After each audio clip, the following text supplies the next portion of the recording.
Hello everyone, আশা করি সবাই ভালো আছো। আমার চ্যানেলে সবাইকে স্বাগত। আজকে আমরা একাদশ দ্বাদশ শ্রেণীর ভেক্টর অধ্যায়টি নিয়ে আলোচনা করব। এখানে দেখো, আমি আজকে আলোচনা করব দুটি ভেক্টর কিভাবে লম্ব হয়, লম্ব হওয়ার শর্ত নিয়ে আলোচনা করব।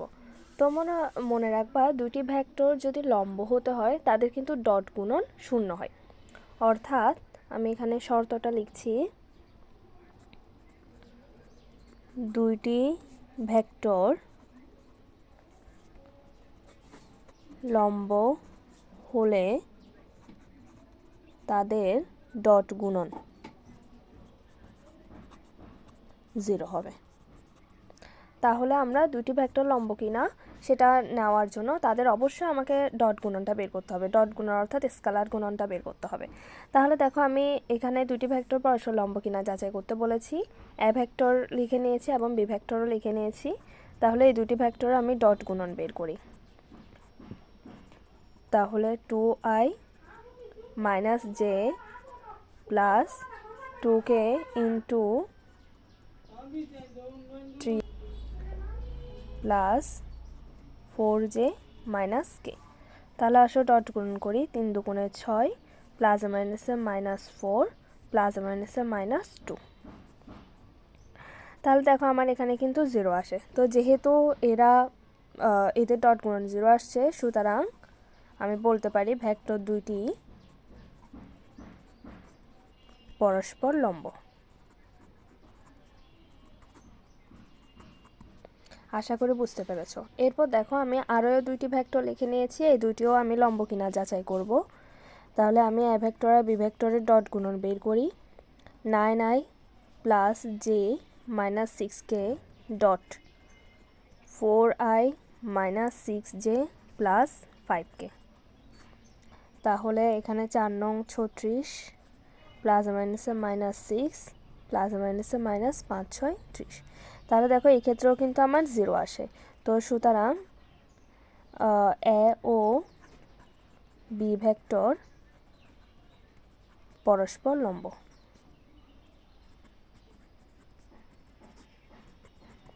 আশা করি বুঝতে পেরেছো।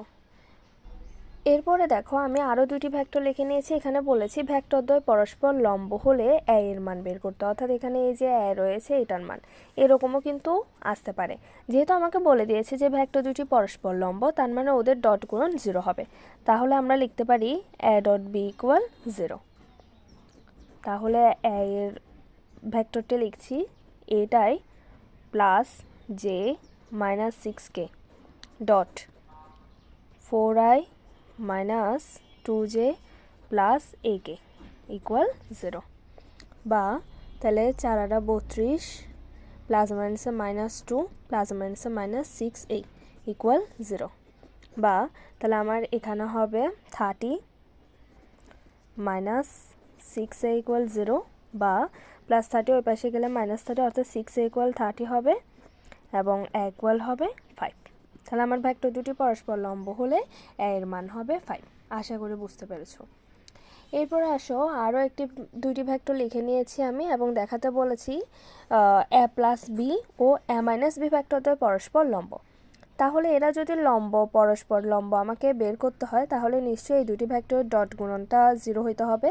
তাহলে আমাকে আগে এ প্লাস বি এর মান জানতে হবে এবং এ মাইনাস বি এর মানও কিন্তু বের করে ফেলতে হবে।